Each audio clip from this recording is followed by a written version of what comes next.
let's hit it.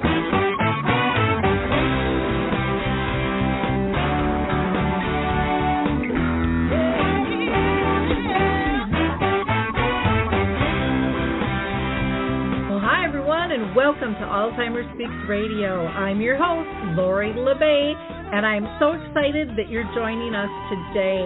We are going to have a fascinating conversation as usual as we learn from people all around the world at all ages and stages of life. Stay tuned as we shift our dementia care from crisis to comfort. All right, here we go. What you think about, you will bring about.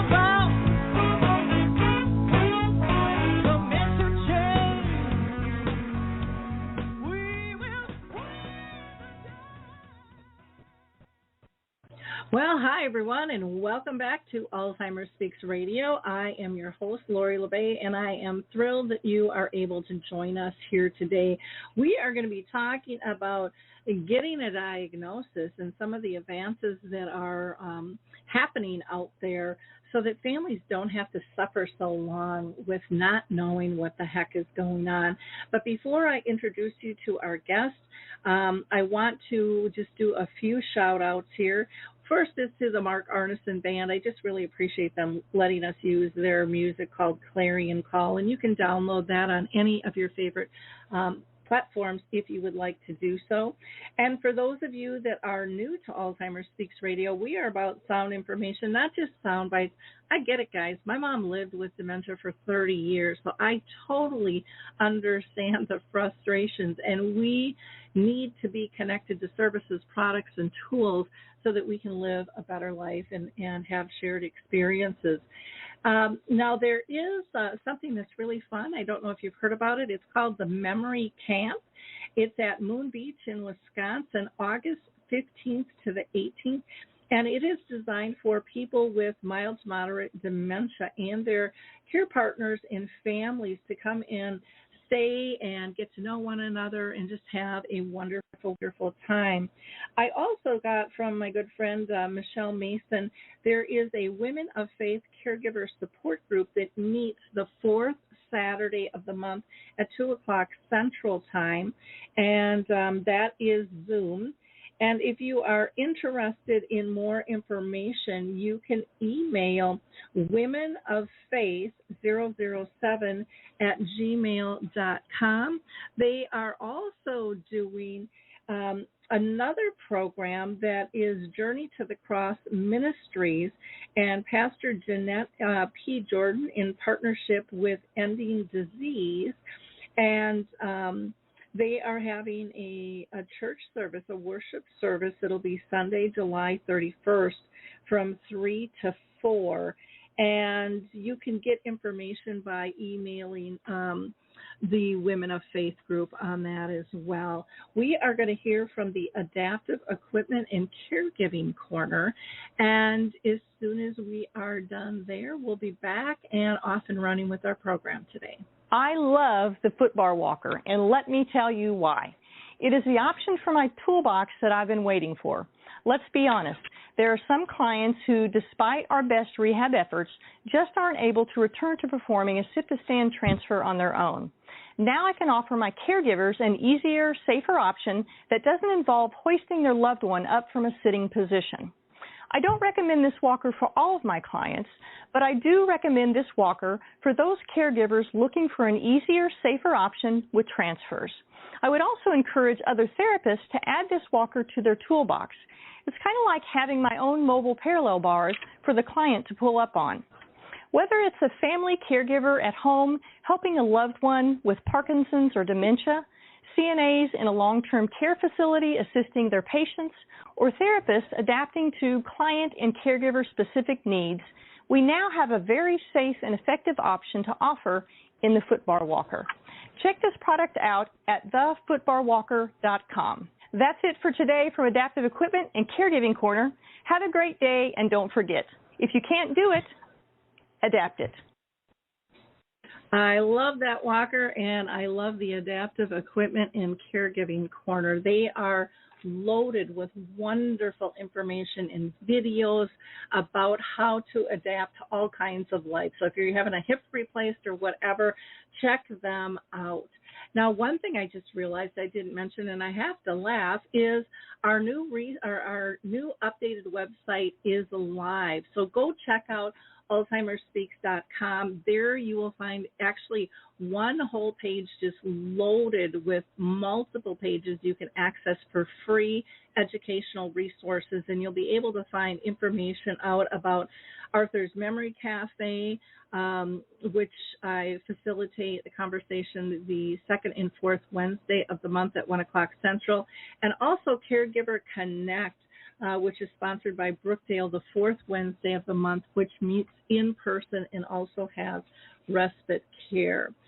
So let's get on with our show today. We are going to be talking about, how the diagnostic process can really help fight dementia as a whole. And, I hear story after story after story of families struggling so badly to get a firm diagnosis, and many stories, this a 2 to 3 year process. So if this can be tightened up, that is fabulous. And so we're going to be talking today with Dr. Michael K.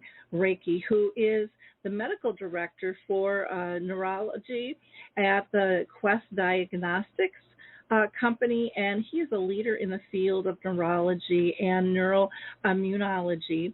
And he also specializes in MS, which is a growing need out there as well.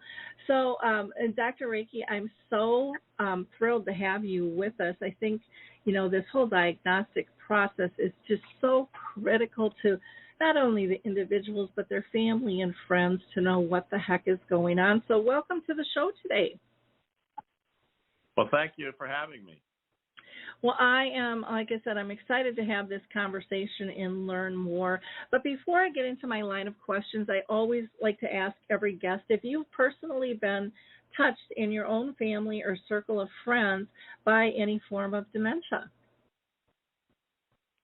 Well, my grandmother actually probably had Alzheimer's disease, but she lived to age 99.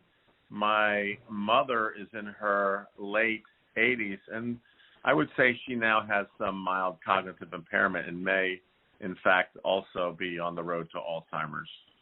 Okay.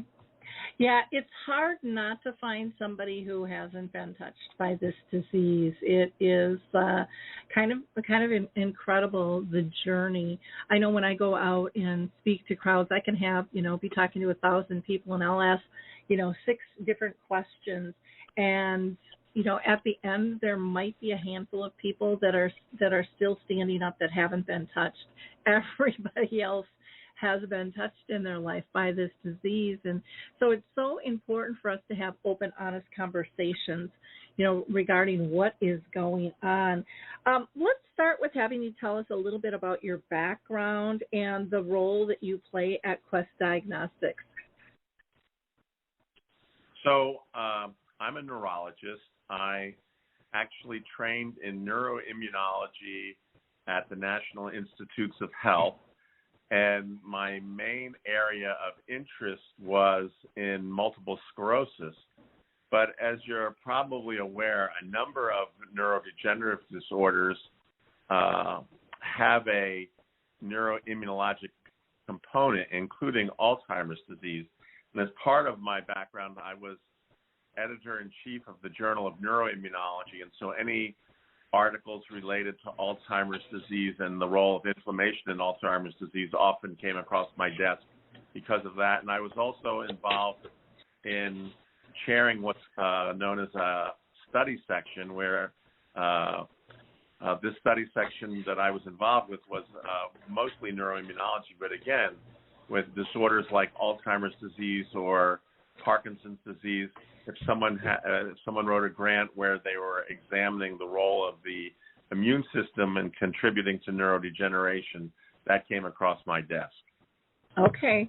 Now, for you in terms of working with Quest Diagnostics, are you specifically looking at Alzheimer's disease, or are you looking at other forms of dementia as well?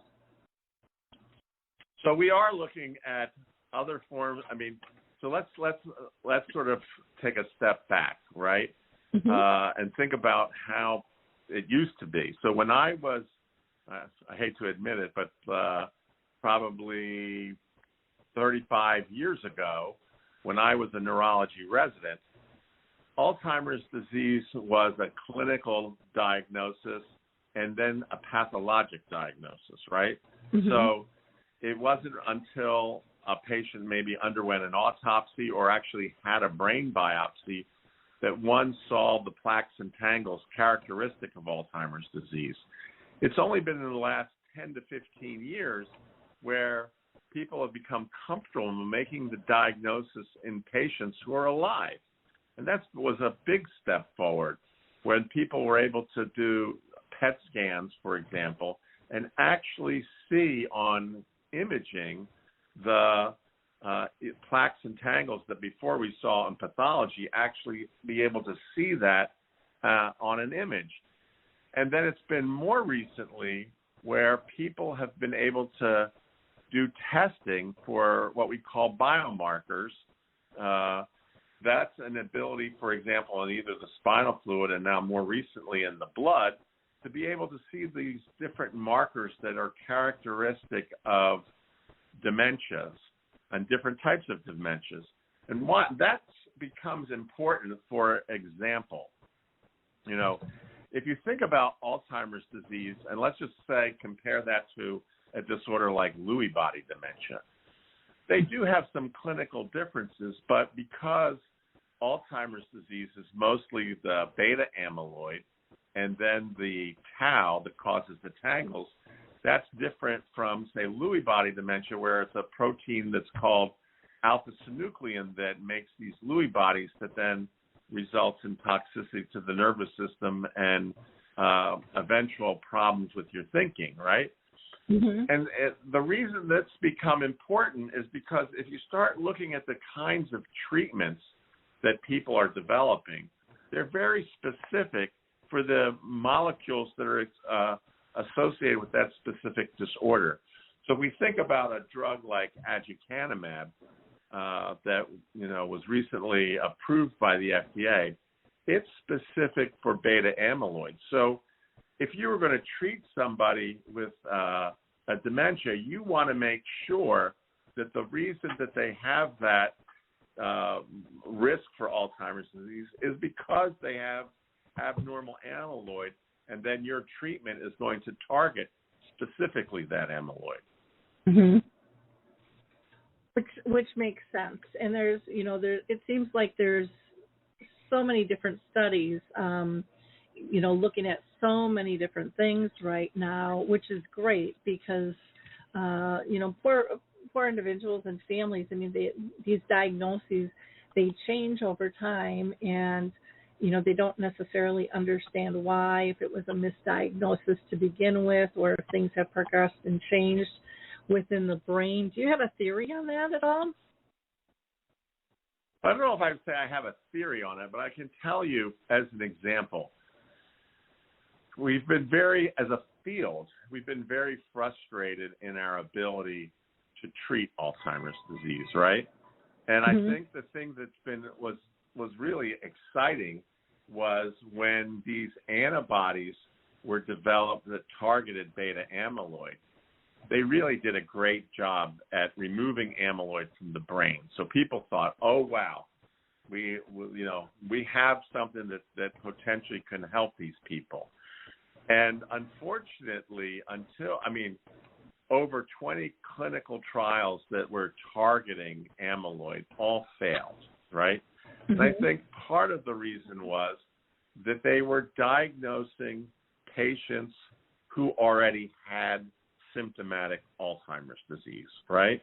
And so let me just sort of explain a little bit about, well, I think what we know about Alzheimer's and why these biomarkers are potentially important, right?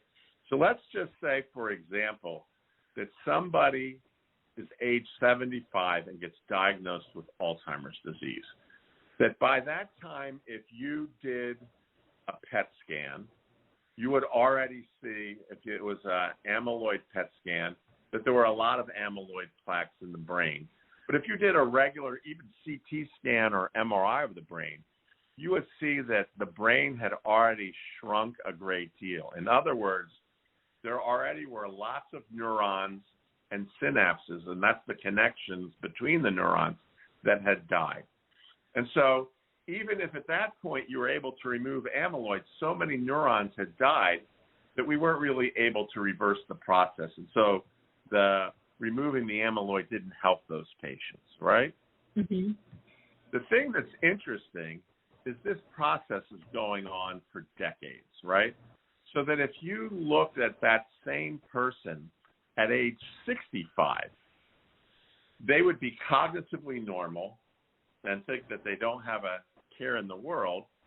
But if you did a PET scan on that person looking for the amyloid, you might already begin to see that the PET scan was showing that there were these development of the amyloid plaques.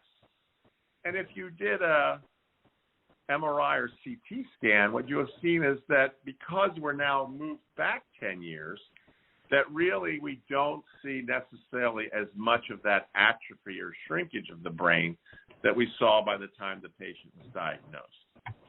So then let's go back 10 years further, and so now we're at age 55. So if we did a PET scan at that point, the person is completely normal. The PET scan is completely normal.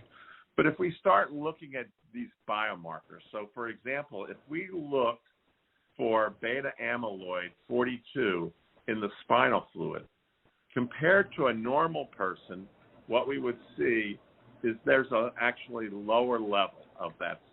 And the thought is because already some of the beta amyloid that typically would be circulating in the spinal fluid is making its way into the brain and is forming these plaques. But we're so early in the process that while we are able to detect that with the biomarker, we can't really detect it on a PET scan yet, and the person is cognitively normal. And I think the reason that's important is that I think the field is, and certainly now organizations like the Alzheimer's Clinical Trial Consortium is trying to help, companies to get patients who are at risk for the development of Alzheimer's disease but don't have it yet, and see if we intervene at that time, is that going to be early enough that we can in fact remove the amyloid, stop the formation of tau, and actually prevent the clinical signs and symptoms of Alzheimer's disease. Mm-hmm. What do you say to those that say, well, it's not always tau? I mean, you think of the Nun study where not all of that showed up for people.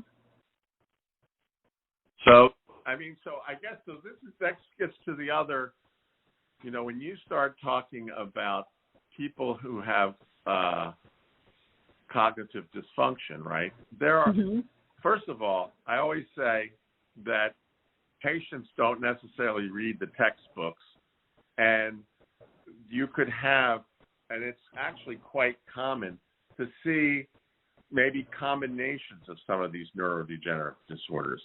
And I think that's going to be important from the standpoint that, say, I think I do a biomarker and I think that person has risk for developing Alzheimer's disease. And so I treat them to try to remove the amyloid. But it turns out that they also have alpha-synuclein. If I don't do anything about that, down the road they could develop signs of Parkinson's disease or Lewy body dementia. And I wouldn't have affected that part of the pathologic process. Similarly, somebody could have tau being the predominant thing, and then maybe they have something like frontotemporal dementia, and and amyloid isn't necessarily what's driving the pathologic process. So I think what the biomarkers are allowing us to do is to actually help early on in trying to define what it is, what's the pathophysiology behind what's putting these people at risk for dementia. Now, I should point out that mostly we're talking about people who have idiopathic Alzheimer's disease and not the genetic forms of Alzheimer's disease, although the biomarkers show they're abnormal as well. But, if you have mutations, for example, in something like presenilin 1 or 2, that you're actually going to be have much higher levels of beta amyloid than depositing in the brain. At least in the studies that have been so far, it almost seems like they're being overwhelmed, and that we may have to use a different strategy to treat those forms of Alzheimer's disease. Mm-hmm. Okay. Yeah, I know when my mom passed away, and again, she lived with dementia for 30 years, I remember talking with Dr. Fry, and he was looking over the autopsy report, because I said, can you just kind of explain this all to me, because it was all in, medical terms and stuff, and I just wanted a deeper understanding. And he kind of gasped at how shrunk my mom's brain was. He's like, in all my years, I've never seen a brain this atrophied. And then he stepped back, and he's like, oh, I apologize. And I'm like, well, no. I said, it's something you haven't seen before, and it is significant. And he said, but this is exactly what we should anticipate. And we're seeing more and more people live longer, with the disease all the time. I mean, I can name several people that, are on their, 20 years or more. And but we're getting diagnosed a little bit earlier in things too. I want to we've got a couple of people on the line, and I don't know if they are calling to call in. Some people call in just to listen to. That's an option. So let me just double check, because if they do have a question, I do want to let them have that opportunity. So I have somebody from a 7937 number. You are live and on the air. Did you have a question for Dr. Racke at all? Hello?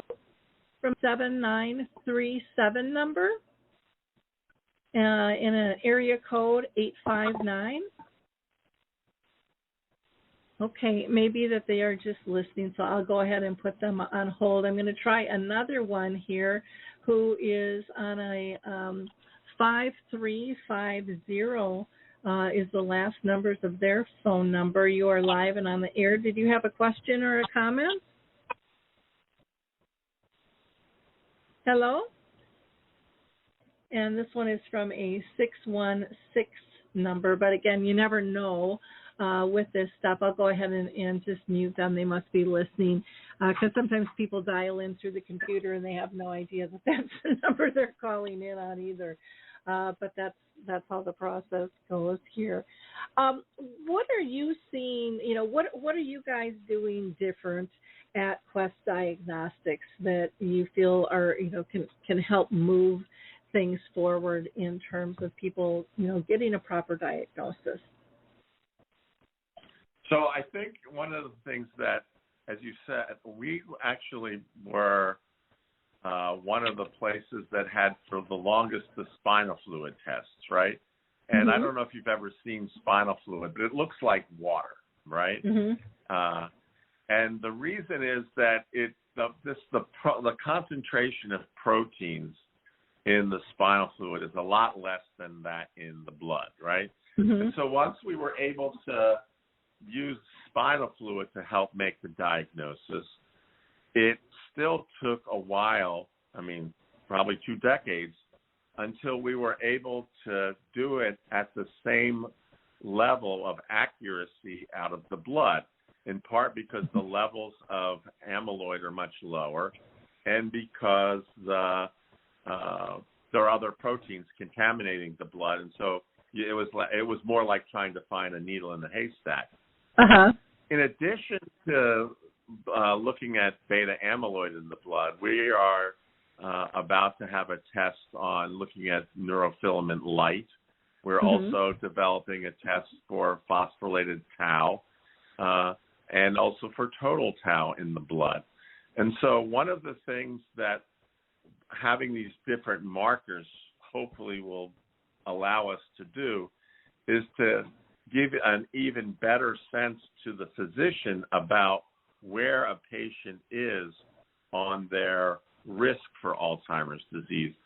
And the reason I say it that way, and I think one of the things that's going to be really important for people to understand is that the way our healthcare system has always worked is you wait until somebody gets symptomatic of a disorder, you try to figure out what it is they have, and then you treat it.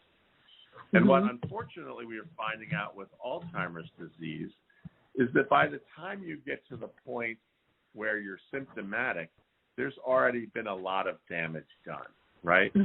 And what's interesting about the biomarkers is that that's giving us a window into the process when people are still normal cognitively. And, you know, I think one of the things that I always tell people is, you know, these medications, at least the ones that certainly with aducanumab when it was approved, are quite expensive. But we are, as a nation, spending over $1 trillion taking care of people with Alzheimer's disease. And so one of the things that I would say is that, you know, if we can do things to help manage Alzheimer's disease, and it was interesting, we did a poll with Harris survey asking physicians, did they think Alzheimer's disease was going to be cured in the near future? And most people didn't think that it was going to be cured, but over 3/4 of primary care physicians thought that it would become manageable. And I think when you think about it in terms of, you know, that person we were talking about earlier that's 75 when they get Alzheimer's disease, if we were able to do an intervention and put out their diagnosis or when they become symptomatic till they're 85 or 90, that's 10 or 15 years where this person can still be independent and doesn't require the type of care that often is necessarily and is quite expensive to help take care of people with certainly when they have moderate or severe Alzheimer's disease. And so I think that what will probably happen fairly soon, when I say soon, certainly in the next few years, is that blood tests will become one of the ways that we first look at people's risk for Alzheimer's disease. We've done that already a little bit with things like ApoE. But what ApoE was sort of assessing a genetic part of risk. So if you have ApoE4, you have a much higher likelihood of developing Alzheimer's disease. What these markers, these biomarkers really do is if you're negative for these biomarkers, then it's likely you're not going to have Alzheimer's disease. And that's also important from the perspective of, you know, if you, for whatever reason, have cognitive dysfunction and it's not Alzheimer's disease, that's like what it used to be. I remember when I was a resident, what we did always was try to evaluate for reversible causes of dementia. You know, was this somebody who had low thyroid, or was this somebody who had low vitamin B12 or something like that? But if you knew that somebody with cognitive dysfunction didn't have Alzheimer's disease or did and had biomarkers that said this isn't a neurodegenerative disorder, then that then sort of prompts the physician to become much more diligent in trying to find these reversible causes of dementia. Is it pseudodementia because they have depression, for example?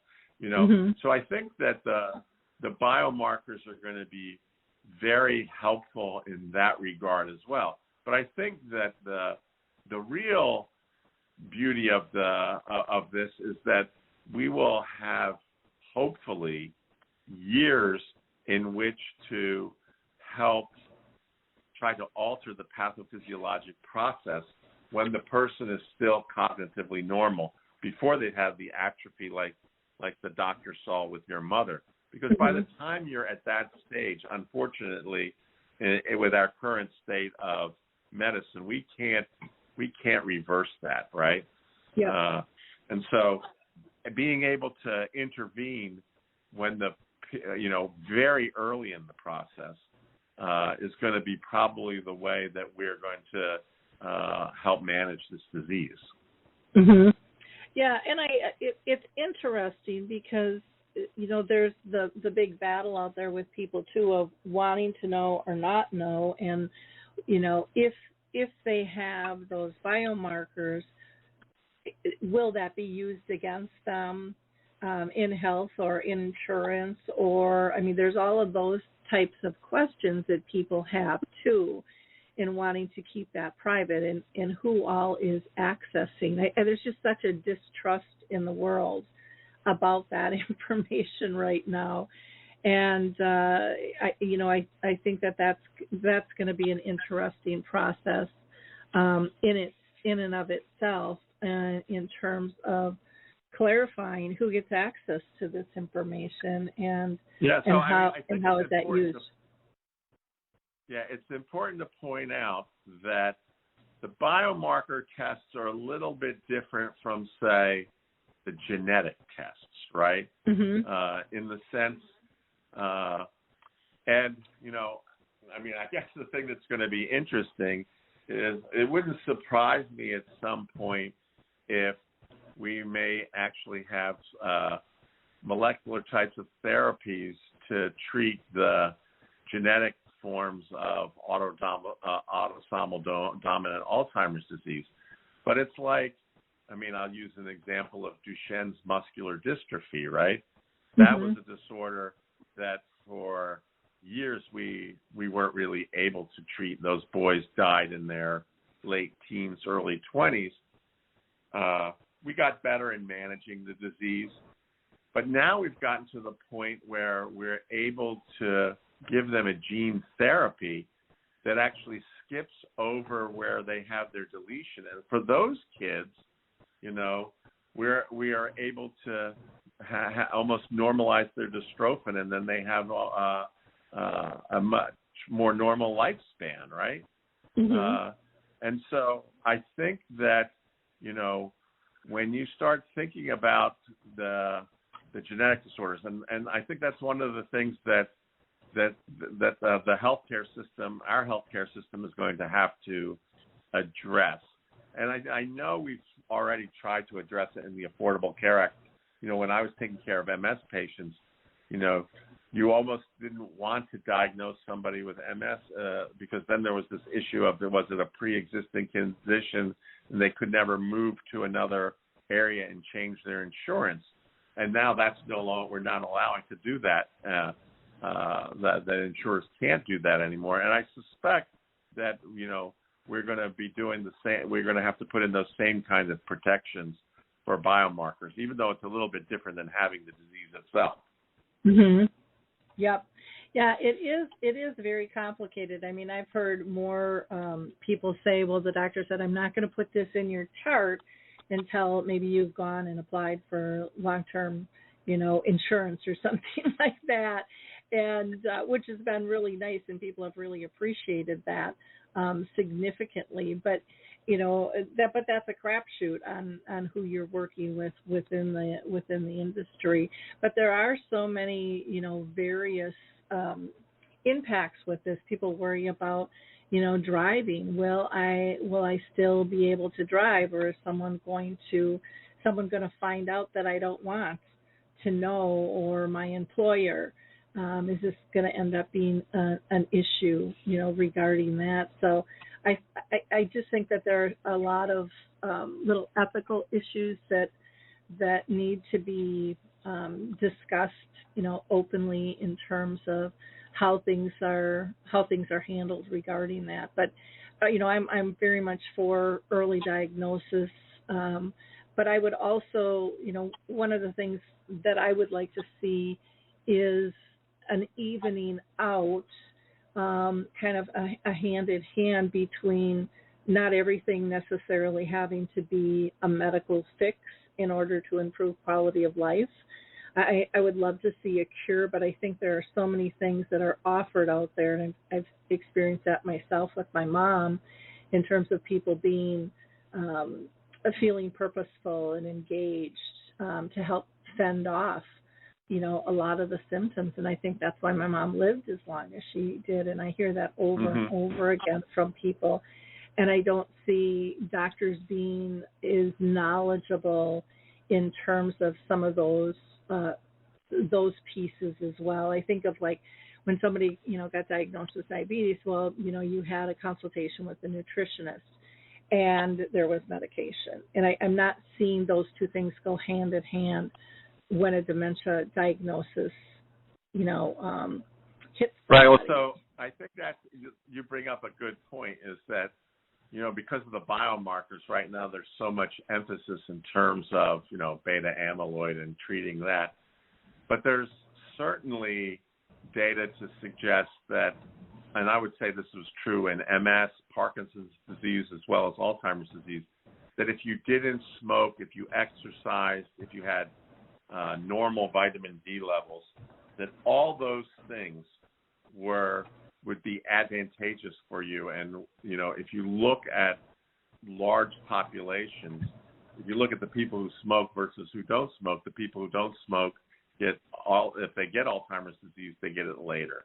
I don't know of a single neurodegenerative disease that isn't helped in the sense of either pushing back the time that it's diagnosed and slowing down the progression if you're doing exercise, and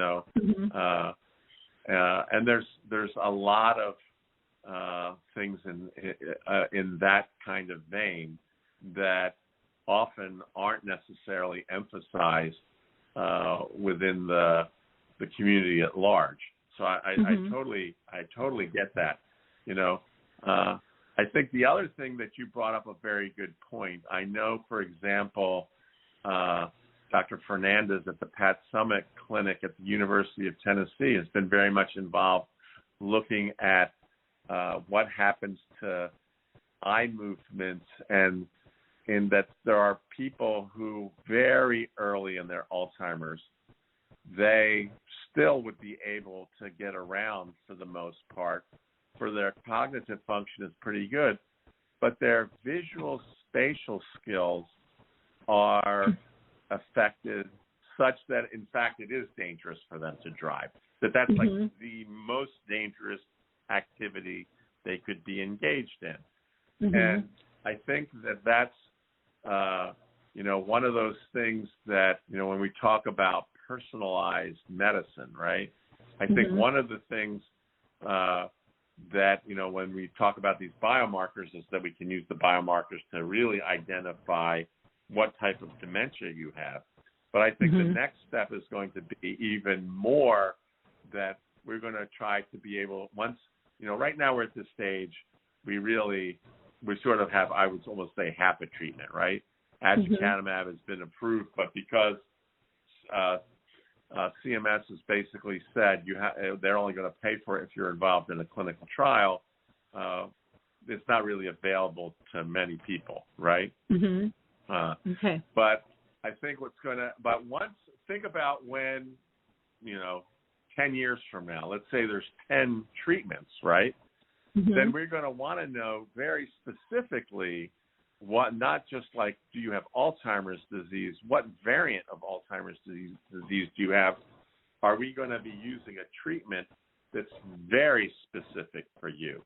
And I think that's the other thing that we're starting to see more and more of in medicine is one of the things that has become very clear over the last few years is about 60% of the new drugs approved by the FDA have an associated biomarker, so that they're really, looking at the ability of a drug to target a very specific patient population. And this isn't just an Alzheimer's disease. This is across medicine in general. And so I think that as all these kinds of new advances are being made, it's going to be helpful because it's going to allow us to select the very best treatments for a specific patient. Mm-hmm. Okay. Yeah, there's just, like you said, there's so many variables with it all, and it's been nice to see, more sharing of knowledge and collaborative efforts. Anyways, from my perception, and maybe I'm wrong, but when it comes to new therapies and new diagnostic processes, it seems to me, and again, maybe I'm wrong, and if so, please correct me, but it seemed like everybody was more siloed like 10 years ago than what they are today. Do you see that, or is that just a goofy perception on someone who doesn't know much about anything? No, I mean, well, so I guess it's interesting though the way you put that, because I feel like there is more interconnectedness, and I don't know if that's in part because just of the way technology is. I can use the example, and we partner with a number of these big groups. So, for example, the ADNIA, the Alzheimer's Disease Neuroimmunology Initiative, is a collaborative across the country.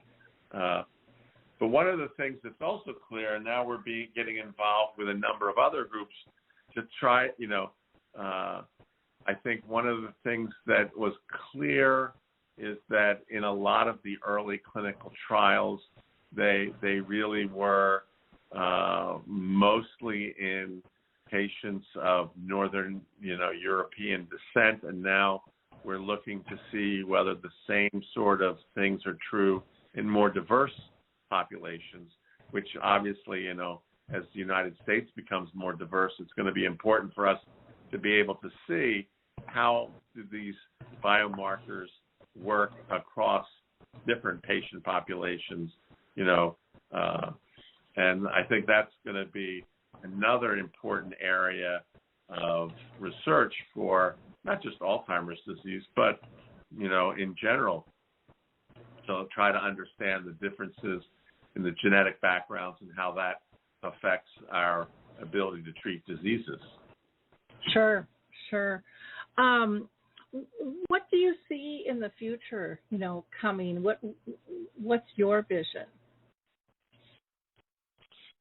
Well, I was going to say, so in terms, so right now, if you look at some of the early phase trials, we're seeing treatments that are showing promise both for treating amyloid and tau, right? Mm-hmm.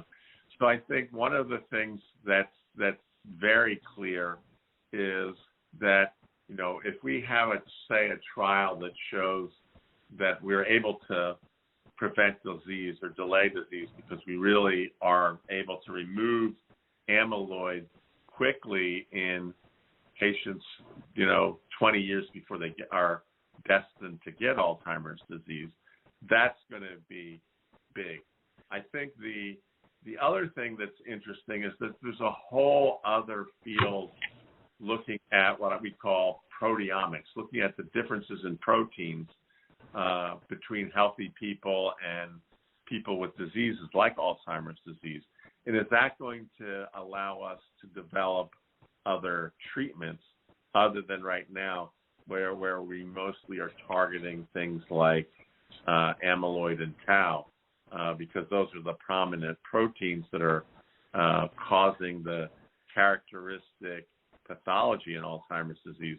But there's probably steps early on in the process that we might be able to target in such a way. And we need to understand, too, why is it that if one has low vitamin D, how does that really contribute to people getting Alzheimer's disease, right? Why is there this big difference in gender? Women get Alzheimer's disease twice as much as men. And, what's the biologic basis for that, right?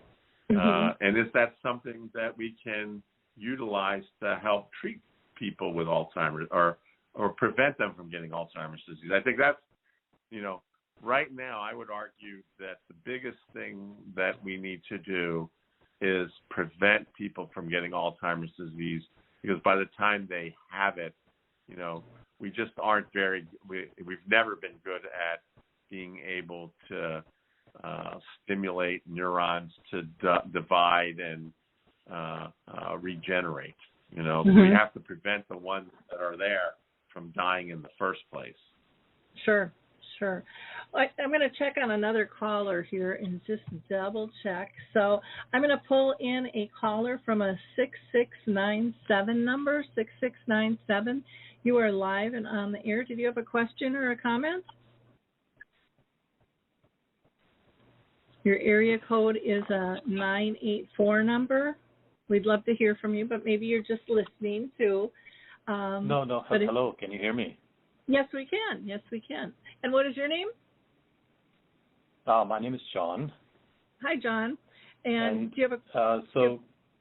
I have an older mother who's going through early issues. One of her friends got something called a Restore You test from Quest. Is Dr. Racke familiar with that? I'd love to hear more about that. Yeah, so I would say the Restore You test is mostly looking at things that are for reversible causes of dementia, right? And so that is going to be looking at, like, is your thyroid okay? Do you have any metal toxicities? Do you have any evidence of an infection that could be causing or some other biochemical abnormality that could cause you to have impaired cognitive function? And I think one of the things that what's nice about the Restore You is that if everything is okay in the Restore You and you're still having issues, then you're probably a person that would be good to get evaluated whether you have a neurodegenerative condition. And one of the things I should point out is, back in the day, I remember, when we would evaluate, get a history and physical, and look and see exactly what were the manifestations of a person's underlying disorder. And even if you were at an Alzheimer's clinic, it turned out that a significant number of those people, when they went to autopsy, that were called Alzheimer's disease didn't necessarily have it, or, they were called something else and they had the pathology of Alzheimer's disease. And so what Restore You does and what the biomarker testing does is basically looks at all the things that we can look at in the blood and say, okay, what are the things that we potentially can correct? And once we've corrected all those things, where are we then in terms of cognitive function? Does that answer your question, John? Yes, thank you very much. Wonderful. So, You're welcome. Doctor, I have a question for you. So, when the blood test is being done, so that wouldn't pick up things that can cause issues with cognition, like lack of sleep or stress or dehydration, or maybe a mix of medications. Is that correct? Right. So the biomarker is very specific for the molecules that are being assessed, right? So our, the test the reason we're probably having this conversation is that in April we launched what we call AD Detect, which looks in the plasma or in the blood at the ratio of beta amyloid 40 to beta amyloid 42. And I think the thing that's important to recognize is that there are other things that can affect your cognitive function. And I would say one of the things that's really important to note, like you were saying, in terms of sleep or in terms of, psychiatric illnesses that often can cause changes. People can have what we call limbic encephalitis due to a paraneoplastic disorder, meaning a disorder associated with cancer that can mimic what appears to be Alzheimer's disease, often faster than clinically than what you would see typically with Alzheimer's disease. And some of these things can actually be treated, right? And so that's an important thing to note. And so, when we think about, whenever I see somebody with dementia, and certainly if their imaging look normal, then that really makes you think, well, Alzheimer's disease, by the time somebody has cognitive dysfunction with Alzheimer's disease, they almost always have atrophy. And so what could be the other things that are affecting this person and affecting their cognition when they don't have necessarily the rest of a picture that looks like Alzheimer's disease? Mm-hmm. Okay. I'm just going to check with John and see if he had any other follow-up questions. John, did you have any other comments that you'd like to make or questions? Well, you pointed out an important aspect of medications and sleep. They can all be, as doctor called them, reversible causes. Mm-hmm. How do we get my mother's doctor to examine all of that? Right. So that's a very good point.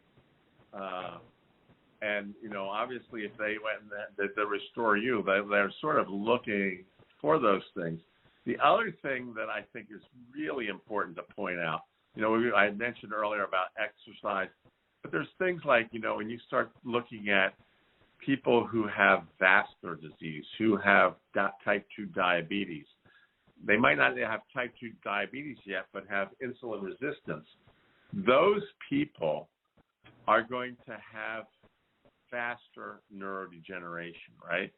And so I think one of the things that, has become very clear is that, for lack of a better term, a healthy lifestyle is important, right? If we do all those things like try not to be obese, and it's interesting because I just saw an important medical journal, the Today Show this morning, that they were talking about sleep and the fact that, if you have disordered sleep or don't have good sleep, that it increases your risk for vascular disease and things like stroke, And so, these are all, in many ways, I always say it's intertwined. The brain is our most complicated organ, and it really requires everything else to be functioning top-notch so that the brain can be functioning top-notch.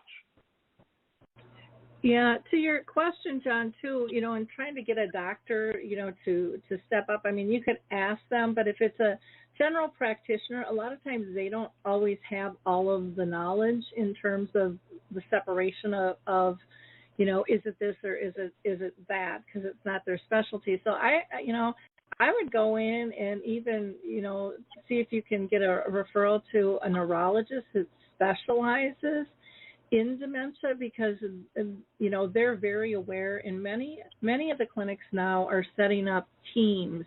So they have social workers, and they have all different types of people on this team to try to get to the bottom of what's causing the cognition impairment there.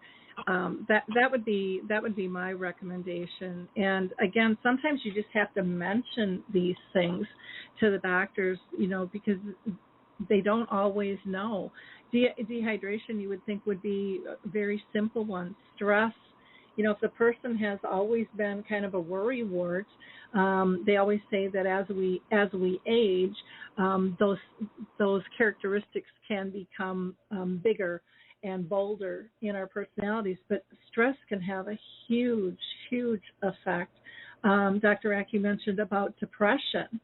And depression can, I know with my mom, they said, oh, it's just your hormones, Dorothy, because she was 55 initially. And then they said, oh, she's depressed. And my mom's like, that's not what this is. I know that's not what this is.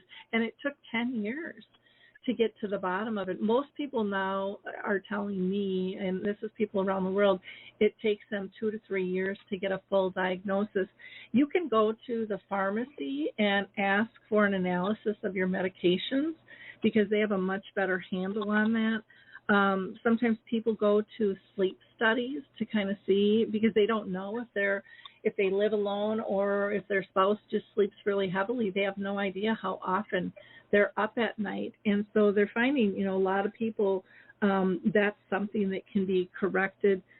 Even nutrition, what is somebody eating? If somebody lives alone, a lot of times they're not eating really well, and that can have an effect on them too. So, I would push the doctor. You have to be a stern advocate, and if you're not getting the answers you feel you deserve, then ask for a second opinion. You have the right to that.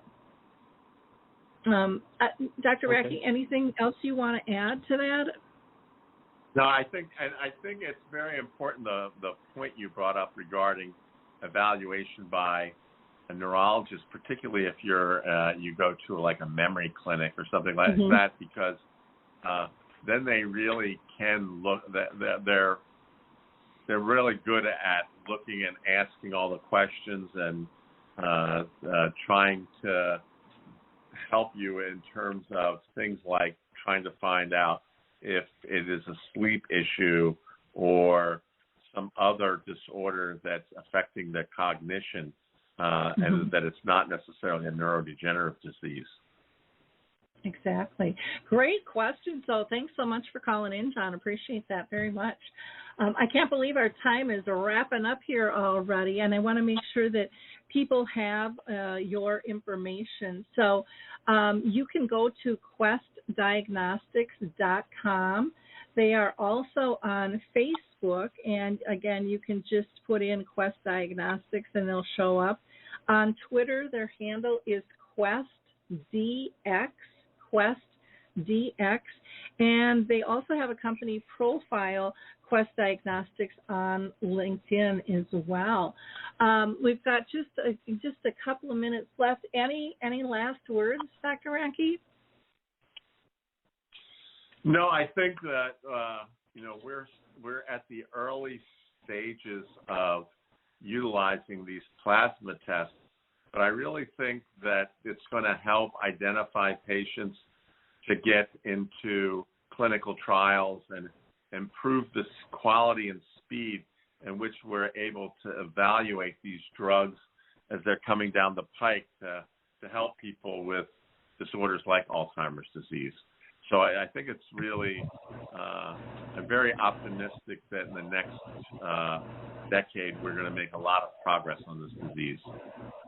Yep, I sure hope you're right. I know that people, felt bad with even the studies and stuff. Some of them had to, were put on hold during COVID and stuff, and people are anxious to see new things that will be safe and ethical, within the practice and stuff. And again, if you can learn early on that this might be an issue for you, and I know that even if you have the genes, not always does everybody end up with it, and we still don't know why that is.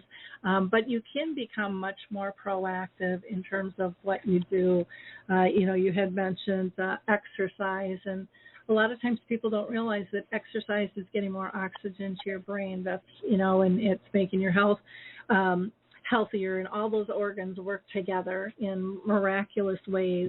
People don't totally understand watching, the sleep and the stress and making sure that you're hydrated, because a lot of times when people are elderly too, they don't like to stay hydrated because they might be having problems getting to the bathroom on time. So there's multiple levels that we don't always realize, with people and what they're dealing with. And so it's important that you find somebody that is willing to ask questions to get to the bottom. So, Dr. Racke, thank you so much for joining us on the show today. I love, what you guys are doing at Quest Diagnostics, and I really just appreciate your time. So thank you. Thanks for having me. Appreciate it. Great.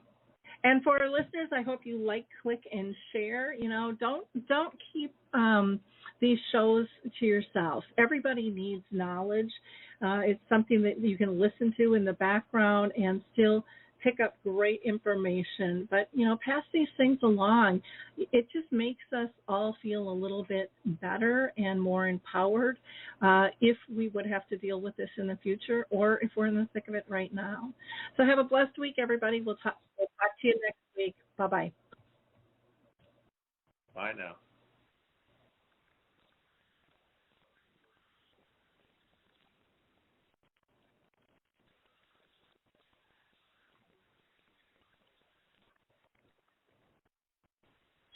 Hi, I'm Lori LeBay, and I wanted to tell you about Alzheimer Speaks, which is another great podcast. You see, my own mother lived with dementia for 30 years, and I felt lost. Did you know every 3 seconds someone in the world is being diagnosed with dementia? Odds are it's going to hit your families too. We want to help you connect to services, products, tools, research, and stories so you can be prepared.